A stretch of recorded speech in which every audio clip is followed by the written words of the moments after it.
Focke-Wulf 190.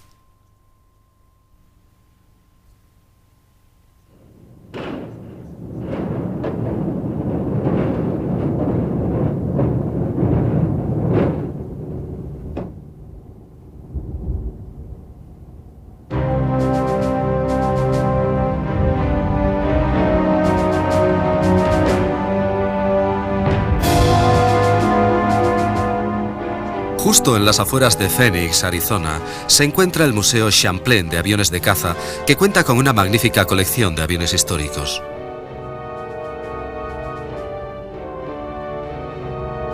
Entre otros excelentes ejemplos, este modelo de Focke-Wulf 190 resulta impresionante.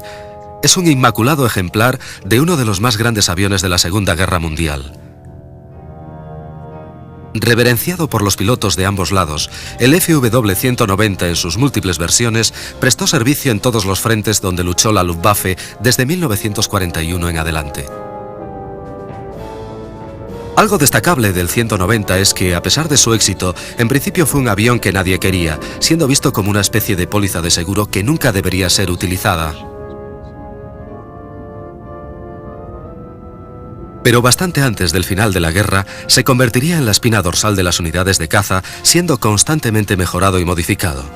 Adolf Galland, general del arma de caza de la Luftwaffe, recomendó cancelar la producción de los demás interceptores con motor de pistón para concentrarse en la fabricación del cazabombardero FW-190. Son necesarios grandes conocimientos en muchas áreas y disciplinas para desarrollar un aparato como el 190, y el resultado final es debido al esfuerzo de un equipo de trabajo. Pero si a alguien puede atribuirse el éxito de este modelo y el esfuerzo para que fuera adoptado por la Luftwaffe, ese alguien fue Kurt Tank. Tank ya había diseñado aviones para la Focke-Wulf cuando esta compañía había intentado infructuosamente competir contra el mítico Messerschmitt Bf-109. Ciertamente, a finales de los años 30, el Bf-109 era visto como invencible y no parecía necesitar ningún sustituto en los años que vendrían. Ágil, aerodinámico y muy efectivo, el 109 era un compendio de las más avanzadas tecnologías de la época, mientras que el diseño menos competitivo de Tank todavía tenía el ala alta tipo parasol, un concepto que parecía pertenecer a la década anterior. En 1937, un gran número de Bf-109 empezaron a ser producidos para la Luftwaffe de Hitler. Después del fracaso de su primer caza, Tank se concentró en otros desarrollos. Siendo como era un líder nato, inspiró a otros diseñadores y al principio de 1936 había conseguido reunir a un grupo de talentos que producirían uno de los más avanzados aviones de línea de esa época, el FW-200 Cóndor, un diseño que no hubiera desentonado entre los aviones comerciales de la posguerra. Mientras tanto, las necesidades de la guerra hicieron que el FW-200 entrara en servicio como avión de reconocimiento marítimo de largo alcance, patrullando sobre el Atlántico en conjunción con las manadas de submarinos U-Boot. Su único punto flaco fue la debilidad de su tren de aterrizaje.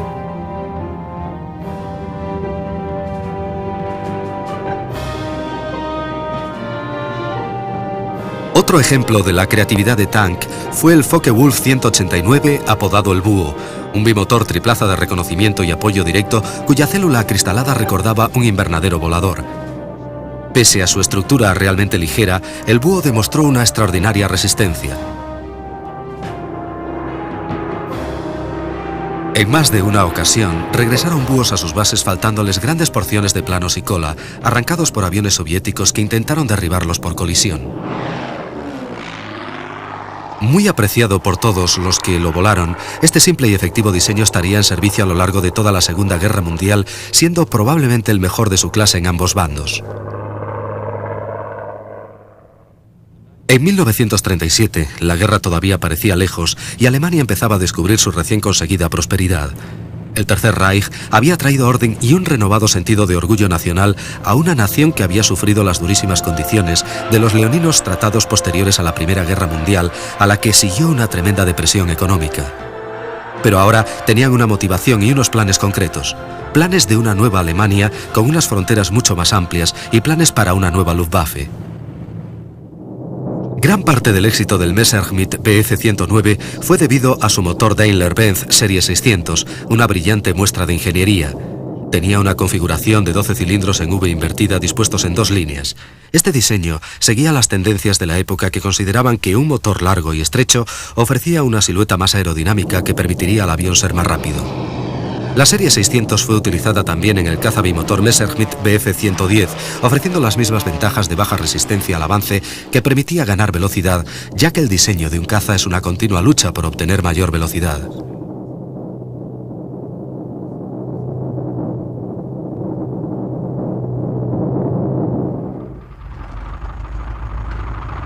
En 1937, los motores en línea o en V eran casi universales en los aviones de caza. Los Hurricanes ingleses utilizaban el Rolls-Royce Merlin, que proporcionaban la misma combinación de un motor potente en un fuselaje aerodinámico. Este es el Boeing 141, un diseño americano de antes de la guerra que no sería finalmente aceptado, pero del que se vendió un ejemplar a Japón. Posteriormente se afirmó erróneamente que este modelo sentaría la base para los propios diseños de cazas del Imperio. En vez de un motor lineal, empleaba el concepto del motor radial refrigerado por aire, cuyos cilindros estaban dispuestos formando una estrella alrededor del eje del cigüeñal. Menos aerodinámicos que los lineales, los motores radiales o en estrella fueron pese a todo muy populares en la Armada americana, debido a que resultaban más fiables y no necesitaban la complejidad añadida de un radiador. Además, resultaban más cortos y así un mayor número de aviones podrían ser transportados en las cubiertas de los portaaviones. La compañía Pratt & Whitney en particular continuó con el desarrollo del motor radial como una alternativa a los más estilizados motores lineales refrigerados por líquido. Pero aparte de la US Navy, su principal empleo fue en aviones comerciales o en bombarderos, donde la velocidad no resultaba tan crítica.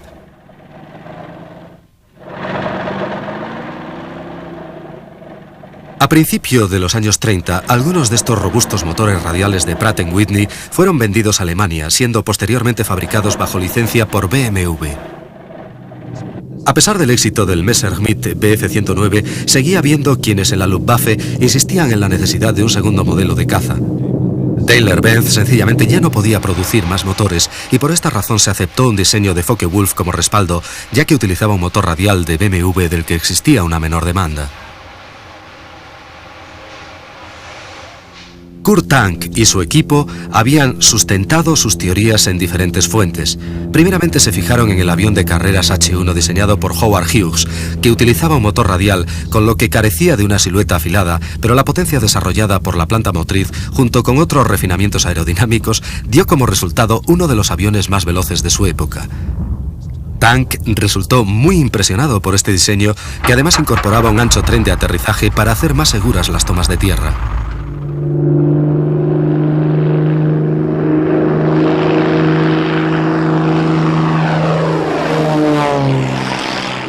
Hughes voló personalmente el H-1, pulverizando muchos récords de velocidad, demostrando que había situaciones en que unos cuantos caballos de potencia extra podían compensar la falta de aerodinámica. Otra exitosa aplicación del motor radial que seguramente Tank debió haber conocido fueron los primeros desarrollos del A-6M japonés, el famoso Zero producido para la Marina Imperial. Este diseño era todavía un secreto en 1937. Usaba un largo carenado del motor de apariencia muy americana que penalizaba relativamente su aerodinámica, pero su velocidad y su legendaria maniobrabilidad eran debidas a su muy ligero peso.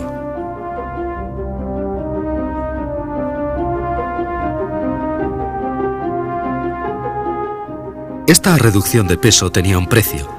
Los pilotos de los Zeros no contaban con ningún tipo de blindaje de protección, al contrario que la mayoría de los otros cazas que disponían de pesados mamparos metálicos a prueba de balas.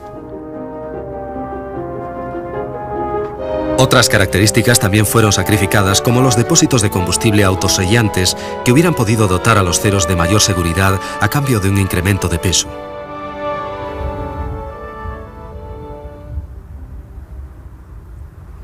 Estas carencias no suponían un desprecio hacia sus pilotos, más bien era una fórmula más pragmática para dotar a los Zeros de gran velocidad y tremenda agilidad. Ambos factores, se suponía, permitirían aumentar la posibilidad de supervivencia de los pilotos, a la vez que les dotaba de un arma mucho más poderosa.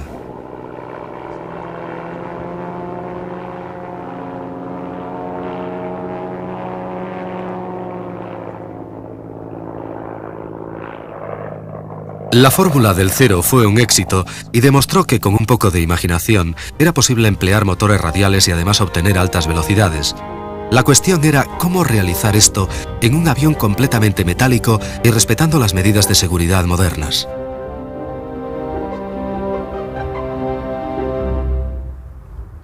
Los ingenieros alemanes diseñaron una cubierta de motor especial más aerodinámica que proporcionaba una toma de aire muy pequeña, pero que aumentaba su flujo mediante un único ventilador o fan montado tras de la hélice. La disposición del habitual carenado del motor, desarrollada por científicos americanos, era usada en todo el mundo.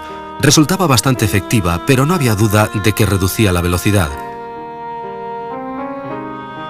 El avanzado diseño que Kurt Tank adoptó para su nuevo caza parecía suponer un gran paso adelante, pero pese a todo, existían graves dudas acerca de la eficacia del fan auxiliar debido al pequeño tamaño de la toma de aire en relación con el tamaño del enorme motor BMW.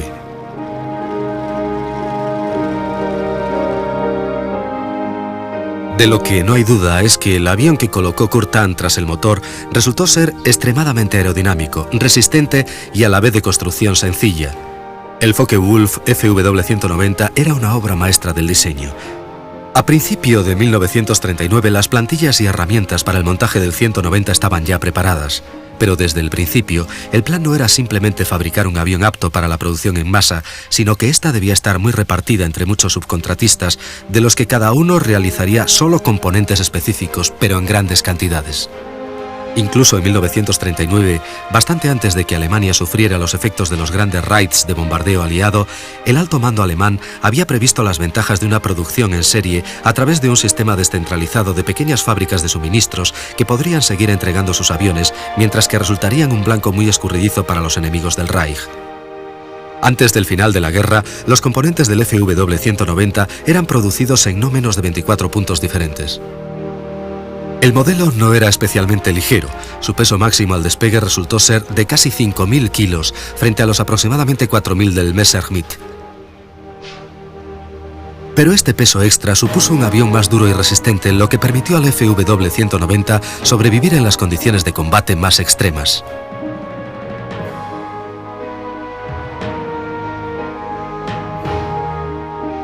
Pero la gran duda permanecía. ¿Podría la mayor potencia del motor radial de 18 cilindros BMW 193 compensar el peso extra y la mayor resistencia aerodinámica del diseño del Focke-Wulf frente al más ligero y esbelto Bf 109? Dado que la totalidad de la producción disponible de motores en línea para aviones de combate había sido asignada a la compañía Messerschmitt, Kurt Tank no tuvo otra opción que diseñar su producto basándose en la menos popular tecnología de los motores en estrella. Cuando el prototipo estuvo casi acabado, muy pocos imaginaban que sería el primero de una larga serie de casi 20.000 FW-190. Otra diferencia con el Messerschmitt era que en el Bf-109 las alas eran dos piezas separadas que se unían al fuselaje mediante un solo larguero. Por contra, el avión de Kurt Tank empleaba alas mucho más robustas que eran unidas entre sí mediante pasadores, formando una sola pieza antes de que el fuselaje se atornillara encima de ellas. Además, las uniones eran carenadas mediante unas placas aerodinámicas que aumentaban la rigidez y la velocidad. Todo esto reflejaba la filosofía de Kurt Tank de diseños sencillos, pero mediante componentes resistentes, y a la vez maximizando el empleo de las más avanzadas tecnologías disponibles, como el uso de la potencia eléctrica para accionar algunas superficies de control, como los flaps y el accionamiento del tren de aterrizaje. También existía un ingenioso mecanismo de muelles que activaba la rueda de cola. Pronto el enorme motor BMW estuvo listo para ser montado. Había llegado la hora de verificar si la arriesgada fórmula de Kurt Tank, combinar potencia con peso y aerodinámica, daba resultado.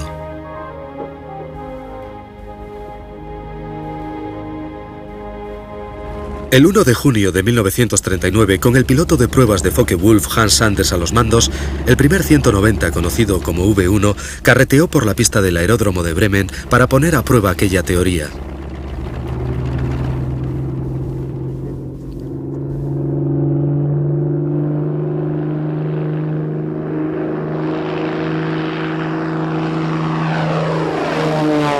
Se mezclaron el júbilo con la decepción.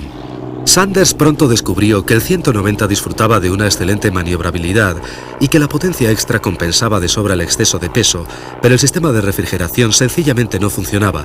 Dijo que era como volar con los pies dentro de un horno, comentando los inconvenientes derivados del mal funcionamiento de la cubierta del motor. Pero a pesar de que este problema debería ser resuelto, el concepto básico de un equilibrado diseño aerodinámico, impulsado por un poderoso motor y con un robusto y ancho tren de aterrizaje, resultó ser un éxito.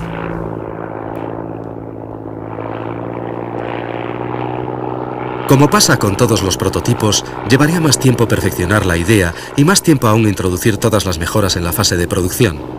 A mitad de 1939, la Wehrmacht necesitaba imperiosamente tiempo para perfeccionar su material militar, lo que produciría una de las mayores charadas de la historia, el pacto de no agresión entre Rusia y Alemania.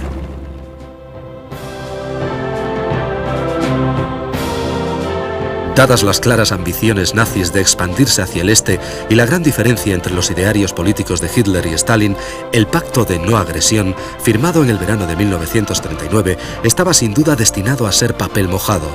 De hecho, ambas partes lo emplearon como un respiro, una tregua tácita que Rusia empleó en consolidarse y Alemania en comenzar su avance hacia el este. En aquel impasse, el Focke-Wulf seguía considerado tan solo como una especie de segundón del Messerschmitt, así que hubo tiempo de sobra para perfeccionarlo. Se le equipó de un motor aún más potente, el BMW 801D de 14 cilindros en doble estrella, capaz de producir 2100 caballos en sobrepotencia. La nueva planta motriz era aún más pesada, de manera que para mantener el centro de gravedad del avión, la posición de pilotaje fue retrasada, circunstancia que solucionó en parte el problema del calor sobre el piloto. De todas formas, el audaz diseño de cubierta del motor debió ser abandonado, tras lo cual la arriesgada fórmula de Kurt Tank evolucionó imparable hacia el éxito. Y Goering dio instrucciones concretas. Focke-Wulf debería prepararse para que de sus factorías salieran inmediatamente los nuevos aviones como panes calientes del horno de la panadería. El 190 entró en producción con una cubierta de motor convencional, pero como el piloto se hallaba ahora más retrasado, quedaba perfectamente aislado del calor del motor. Pese a todo, se mantuvo el ventilador interno o fan de refrigeración del motor detrás de la hélice. El hecho era que el pequeño beneficio aerodinámico que la cubierta podría haber aportado fue fácilmente compensado con creces por el incremento de potencia que supuso el nuevo motor. El radial BMW 801 contribuyó enormemente al éxito de los primeros modelos del 190. Además proporcionaba al piloto un enorme escudo contra los ataques frontales y menos riesgos mecánicos, pues al ser refrigerado por aire no tenía las complejidades del sistema de radiadores. También tenía ventajas en accesibilidad. Los equipos de tierra podían alcanzar muy rápidamente cualquier rincón de la planta motriz, haciendo más rápidas las reparaciones.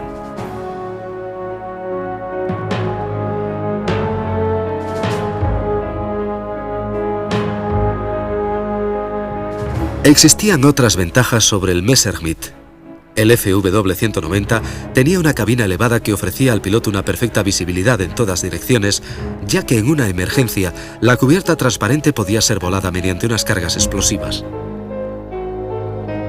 La atención por el detalle introdujo otros refinamientos en el FW-190 como un indicador exterior del nivel de combustible y paneles de recubrimiento avisagrados para que los equipos de tierra pudieran tener un acceso más fácil y rápido a los cables y poleas de mando.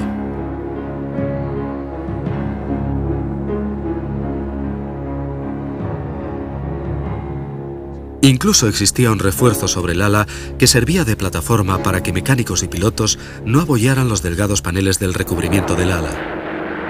En el verano de 1941, las primeras unidades de serie del FW-190 fueron plenamente operacionales en el grupo de caza JG-26 liderado por Adolf Galland. El 27 de septiembre, algunos 190 entraron en combate por primera vez contra los Spitfire ingleses sobre el Canal de la Mancha. El resultado fue una demoledora derrota para los ingleses.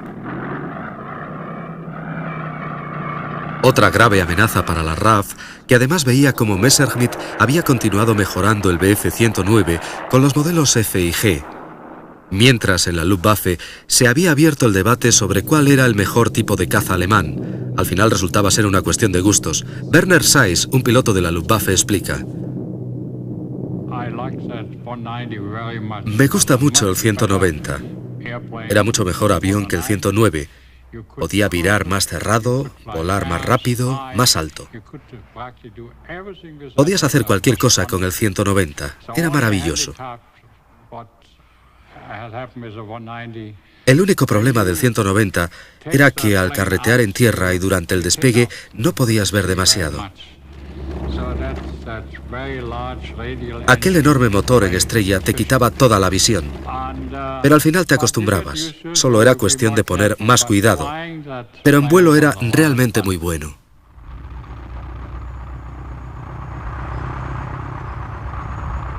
Pero no todos los pilotos de la Luftwaffe aceptaron el diseño de Focke-Wulf, incluso a pesar de que el Messerschmitt tenía un tren de aterrizaje muy estrecho, que hacía difícil su control, y una carlinga extremadamente pequeña. Todavía seguía siendo la primera opción de muchos pilotos, incluyendo al general Günther Rall.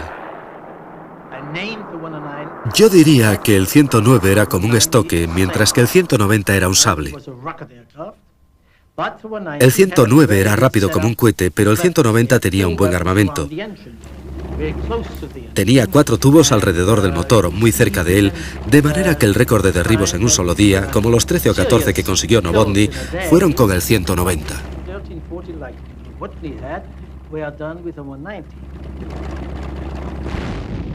Pero Novotny consiguió la mayor parte de sus derribos sobre Rusia.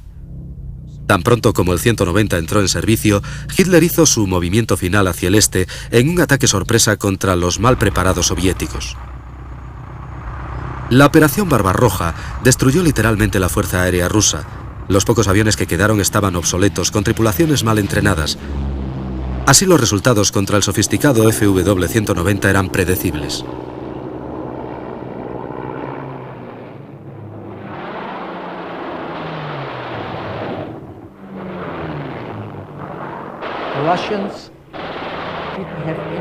Los rusos no tenían ninguna experiencia. Los pilotos no tenían entrenamiento en tácticas de combate, volaban con equipos muy obsoletos, incluso de la Guerra Civil Española. El núcleo de sus cazas lo comprendían el I-16 Rata y el I-153, que era un biplano. El resultado fue que ellos sufrieron unas pérdidas tremendas.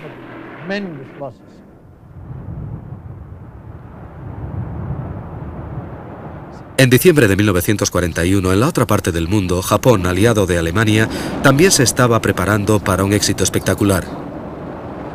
El Zero de la Marina Imperial, el avión de Mitsubishi, que había probado que los motores radiales todavía tenían sitio en la aviación de caza, estaba a punto de entrar en la historia, junto con los torpederos y aviones de bombardeo en picado embarcados en portaaviones. Fue el ataque contra la 7ª Flota Americana fondeada en Pearl Harbor.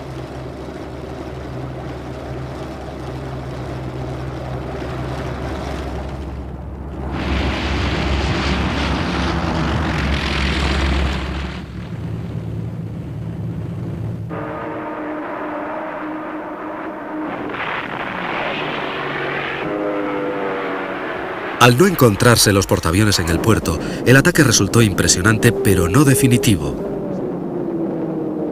Y fatal para Alemania. 24 horas después del ataque, Hitler declaraba la guerra a los Estados Unidos. Al hacerlo, acababa de sellar la suerte del Reich.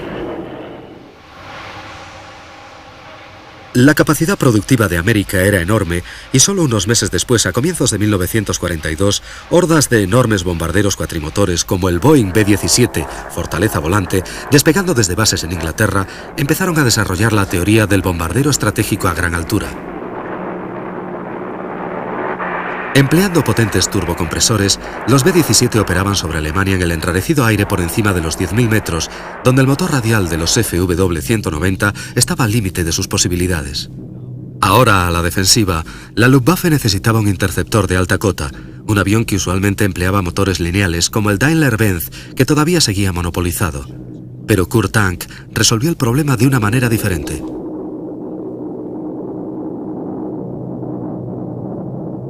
Este es el Junkers 88, un bombardero extremadamente versátil que empleó diferentes motores, entre los que se encontraba el Jumo 213. De silueta redonda, parecía un motor radial, pero se trataba de un V-12 con un radiador circular detrás de la hélice. Al contrario que el Daimler-Benz, el motor Jumo estaba plenamente disponible y en un arriesgado movimiento, Tank dispuso la integración de esta potente planta motriz en el 190.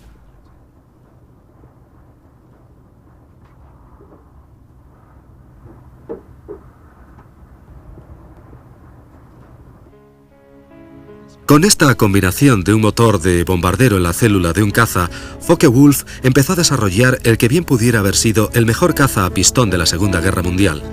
Por supuesto, los 12 cilindros en V invertida del Jumo añadían una considerable longitud al morro del nuevo avión, o Serie D, como sería conocido este modelo.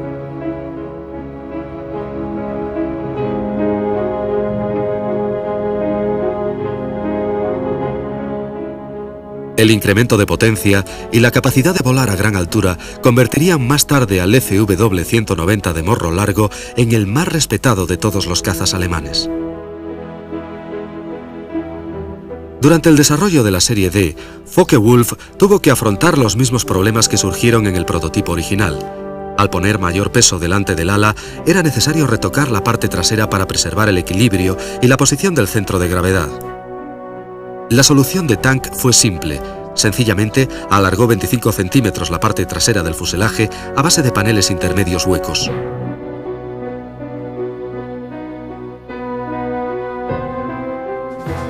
El resultado final, con el morro y la cola alargadas, hizo que la serie D fuera más afilada, más aerodinámica y aproximadamente 1,5 metros más larga que la versión básica original. Pese a todo, existían paradojas como que la gran hélice de 3 palas muy anchas, diseñada para cortar el enrarecido aire a 10.000 metros de altitud, estuviera tallada en madera.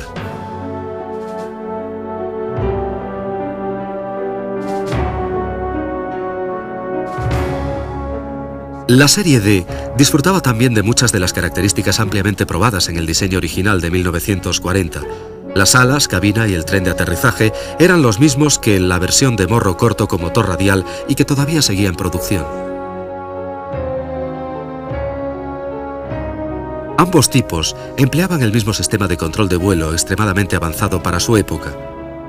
Todos los 190 tenían superficies de control de vuelo operadas eléctricamente, lo que eliminaba el engorro de transmisiones mecánicas, poleas y sistemas hidráulicos, usando en su lugar delgados cables eléctricos que transmitían bajo voltaje a motores eléctricos que accionaban las superficies.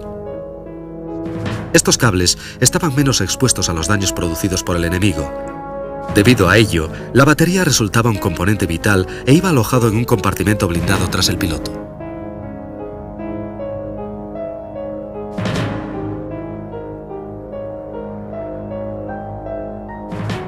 Mientras la serie D estaba siendo desarrollada, ya existían planes para una versión todavía más avanzada, inclusive más estilizada y aerodinámica, y esta vez con alas más largas, el TA-152.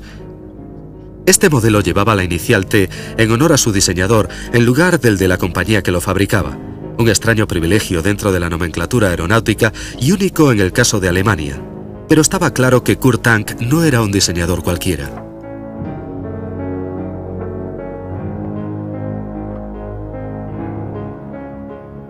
Tanto en la serie D como en el alargado TA-152, el concepto básico del FW-190 original fue siempre la base del éxito de los modelos posteriores. Allá en 1937, Focke-Wulf había empleado criterios de diseño simples que resultaron más que adecuados para las siguientes fases de desarrollo.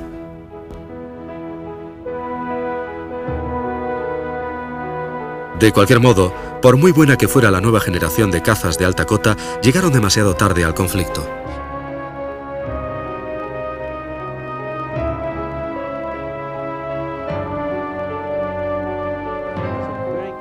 Era un avión realmente bueno, con una buenísima visibilidad, con un motor excelente a grandes alturas, pero llegó demasiado tarde, así que no produjo ningún cambio decisivo para el desenlace final.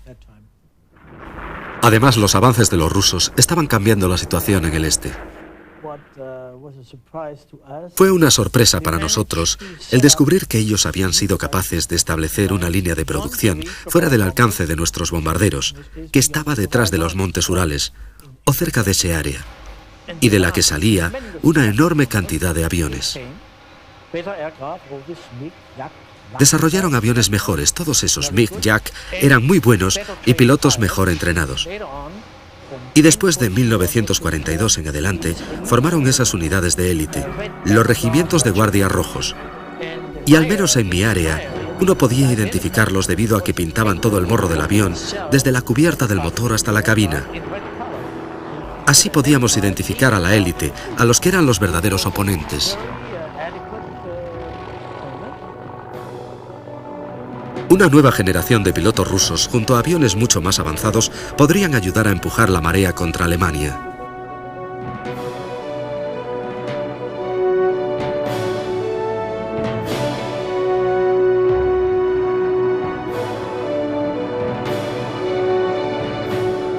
Pero todavía el 190 tenía que alcanzar el límite de su versatilidad. La campaña rusa había demostrado que el modelo básico de ataque a tierra alemán, el Stuka, estaba completamente obsoleto. Como el Messerschmitt 210, que era el reemplazo previsto, no llegó a materializarse, el fiable 190 fue elegido como sustituto. Aunque no hubiera sido específicamente diseñado para este cometido, era lo suficientemente flexible como para dejarse adaptar eficazmente. La versión de ataque del 190 serie F era básicamente igual que la versión básica de morro corto y motor radial, a la que se le había instalado unos puntos de anclaje extra, reforzados para montar cargas de bombas bajo las alas y el fuselaje. El resultado fue un diseño básico de avión de caza con la capacidad de transportar bombas cuando fuera necesario utilizarlo como avión de ataque.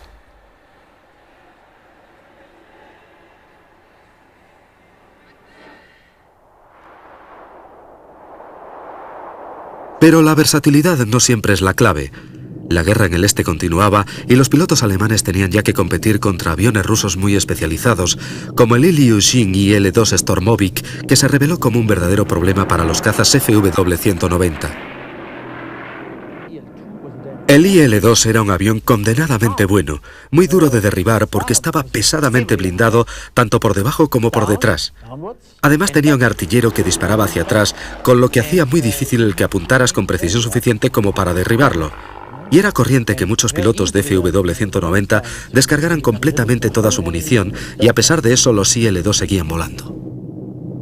La incapacidad de los cazas alemanes para neutralizar aviones soviéticos como el Stormovik influyó ciertamente en las batallas de tanques del frente oriental. Estos duelos entre blindados fueron decisivos en la campaña rusa.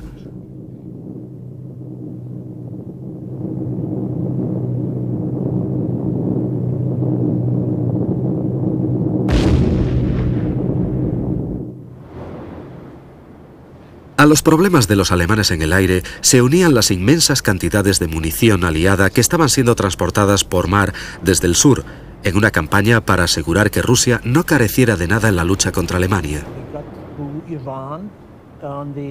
Ellos mandaron al Iván mediante el programa de préstamo y arriendo. Spitfires, P-39s, B-25s, bombarderos Boston, y en el sur había un alto porcentaje de estos aviones de origen angloamericano. Esta política de suministros a los rusos a partir de las cadenas de producción occidentales aseguró que la sitiada maquinaria bélica alemana estuviera constantemente bajo una gran presión de las fuerzas rojas por el este y de británicos y americanos por el sur y el oeste. Pese a todo, las tácticas variaban. Los soviéticos se concentraban principalmente en el combate por tierra y usaban sus aviones como apoyo al ejército, sobre todo mientras que los americanos eran partidarios de llevar la guerra a los cielos de Alemania mediante los bombarderos pesados de largo alcance.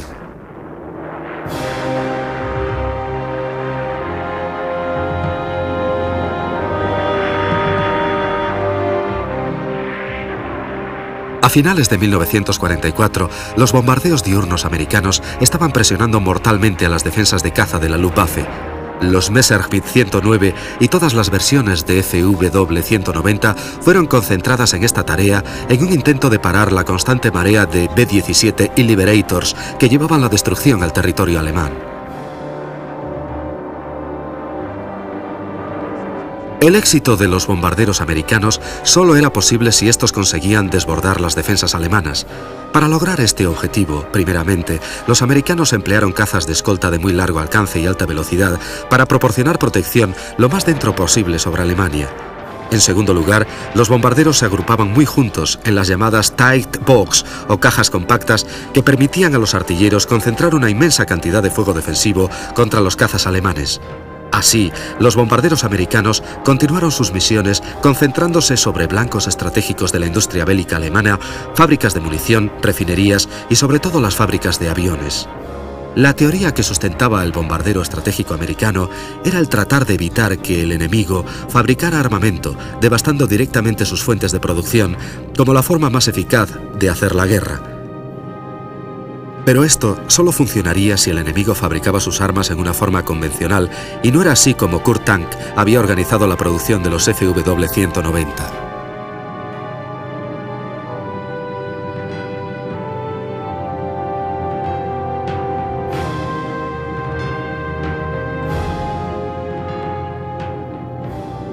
Los cientos de subcontratistas que se desperdigaban a lo largo de toda la nación consiguieron incrementar el suministro de componentes a pesar de los ataques de los bombarderos, de manera que el flujo de los nuevos FW-190 continuaba saliendo de las líneas de producción para desesperación de los estrategas americanos.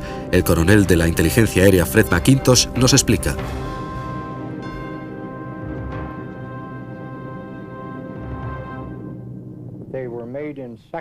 Lo construían por secciones en pequeñas factorías, los montaban en los aeropuertos y después los aviones podían volar directamente desde allí, o bien ser remolcados por carretera hasta donde se les montaba el motor y cosas así.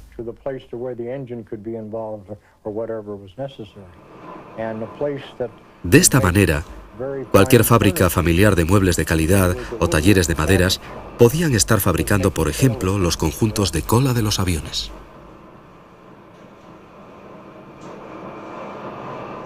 Así, la octava Fuerza Aérea tenía que vérselas contra una red muy bien organizada de fábricas instaladas en talleres y casas de campo y que era casi imposible de identificar como blancos estratégicos. Estas pequeñas factorías podían trabajar casi impunes frente a los atacantes de la octava Fuerza Aérea. El hecho de que esta organización fuera tan eficaz se debe a la idea original de Kurt Tank de subcontratar y diversificar los elementos de la producción del 190 lo más posible.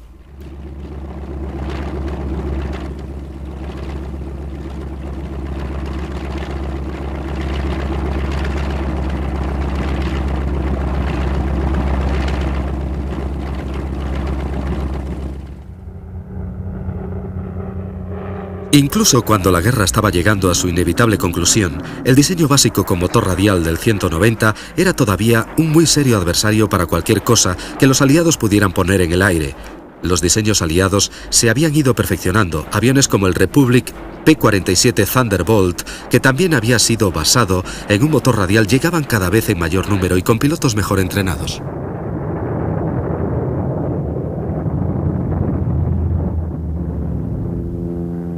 La carnicería era terrible en ambos lados y a menudo los B-17 volvían a casa con claras muestras de lo muy efectivos que resultaban los 190 en la defensa de su territorio. Incluso cuando su causa estaba irremisiblemente perdida, los pilotos de la Luftwaffe, cortos de municiones y de combustible, seguían ofreciendo una enconada resistencia. Pero los raids de bombardeo continuaban las 24 horas mientras las defensas alemanas iban deshaciéndose lentamente. Al pueblo alemán solo le quedaban ruinas de un Reich que se suponía iba a durar 1000 años. A todo lo largo de los territorios recién ocupados, equipos de la inteligencia aérea americana se movían buscando ejemplos de la tecnología alemana antes de que los destruyeran las tropas en retirada. Era un trabajo arriesgado. Algunos aviones habían sido parcialmente destruidos por sus tripulaciones alemanas y otros tenían instaladas trampas explosivas. Otros sencillamente estaban abandonados como herramientas de una guerra que nunca ganarían. De esta manera, la inteligencia aliada obtuvo un buen número de FW-190 que fueron examinados y comparados con otros aviones aliados.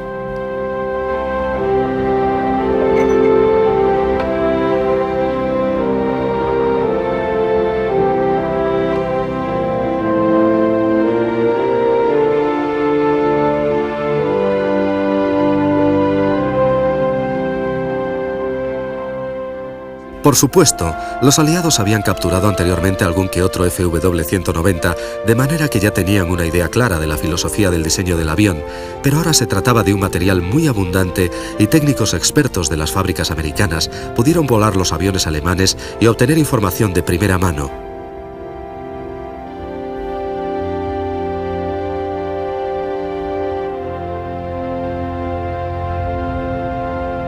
Hombres como el jefe de pilotos de prueba de la compañía Bell, Jack Bulliams. Le di unas instrucciones, le expliqué datos sobre la cabina de un Focke-Wulf que yo había examinado y volado previamente, y él despegó. Ahora estaba en manos de un competente piloto de pruebas americano, bien entrenado, ganador de varias carreras y de los trofeos Thompson en Cleveland. Después de que despegara, yo me volví a trabajar con la tripulación de tierra cuando pasó Jack Bulliams en el Focke-Wulf a unos 30 a 35 pies a ras de suelo. Se abrió sobre el aeródromo, tiró del avión y le hizo realizar unos cuantos toneles antes de alejarse mediante una increíble trepada en candela.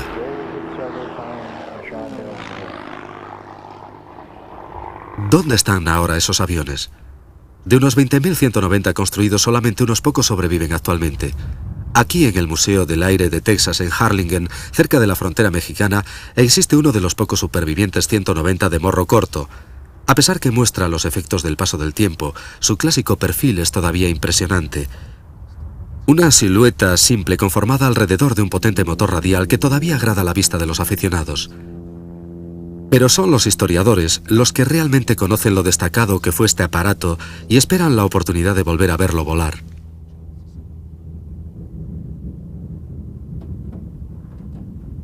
Tendrán que esperar algunos años antes de que este 190 tejano sea reconstruido de acuerdo a los niveles de calidad originales, pero mientras llega ese momento, las mismas y bellas proporciones se pueden ver a veces sobre los azules cielos de Texas.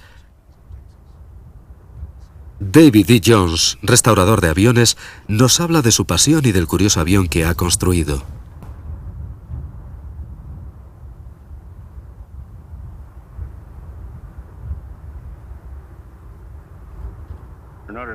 Para poder construir este modelo, estudié meticulosamente el original y me quedé sorprendido de lo que descubrí, de lo bien construido que estaba y de algo que la mayoría de la gente desconoce, y es que este avión empleaba un sistema de potencia integrado en una única palanca de control.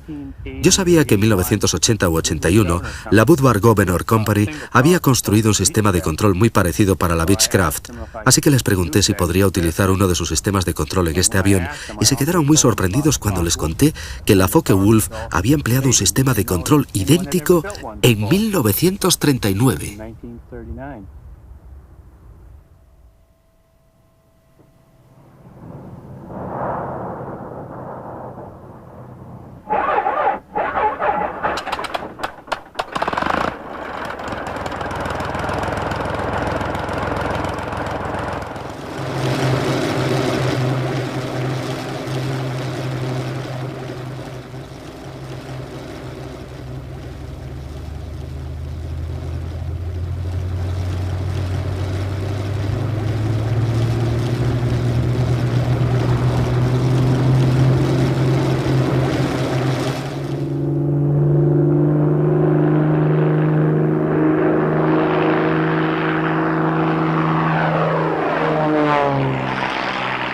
Esta réplica del 190 construida por Jones está realizada a 3/4 de escala y por supuesto el motor es diferente, pero todas las proporciones son exactas, así que esta sobresaliente reproducción vuela de la misma impecable manera en la que el original se hizo famoso y en la que los pilotos de la Luftwaffe lucharon por toda Europa.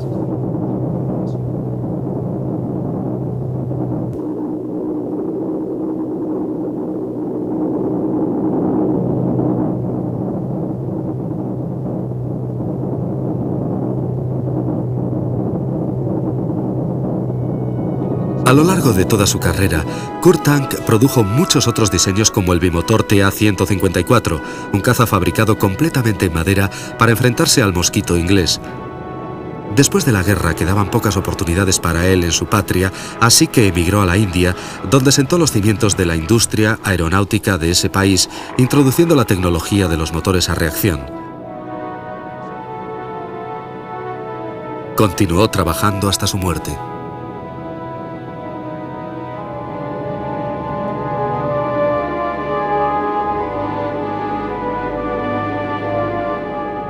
Famoso por los muchos logros de una vida muy productiva, el elemento más sobresaliente de la creatividad de Tank será siempre el Focke-Wulf 190. un avión que fue encargado como un simple respaldo para el Messerschmitt 109 y que solamente fue autorizado a entrar en producción porque usaba uno de aquellos impopulares motores en estrella. Los ingenieros alemanes trabajaron para encontrar la forma de solventar los problemas de los motores radiales y, a pesar de los fallos con la cubierta aerodinámica del motor, consiguieron una solución de compromiso donde la potencia extra permitió compensar los problemas de origen aerodinámico. Los motores radiales superaron todas las críticas y fueron posteriormente adoptados tanto por los fabricantes de aviones de caza americanos como por los ingleses. El FW-190 esculpió su nombre en la historia militar como uno de los más grandes aviones de combate del mundo.